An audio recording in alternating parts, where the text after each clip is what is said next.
Est-ce que c'est possible de développer des troubles du comportement alimentaire après une sleeve, après un bypass, après une chirurgie bariatrique? Malheureusement, oui. Il y a des patients qui avaient des TCA qu'on n'a pas pu détecter et malheureusement les TCA continuent après la sleeve. C'est-à-dire que là, la personne se met à la fois en danger d'un point de vue purement fonctionnel s'il y a des compulsions alimentaires pendant la phase de cicatrisation et à la fois elle se met en danger d'un point de vue nutritionnel pour la suite, par exemple dans les cas de dénutrition.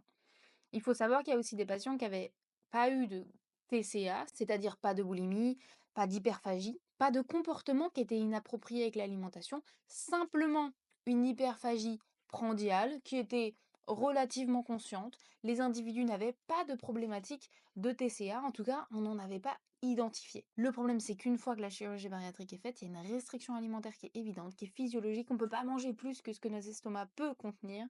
On peut parfois avoir des personnes qui développent des TCA, à la fois parce qu'ils ne supportent pas cette frustration de ne pas pouvoir manger plus, et parfois d'autres sujets qui perdent énormément de poids au début et qui développent une certaine addiction à cette perte de poids et veulent perdre encore et encore et encore. Donc là, on est sur des phases d'anorexie. Effectivement, il y a des patients qui développent une anorexie mentale après avoir été en situation d'obésité et après avoir réalisé une chirurgie bariatrique.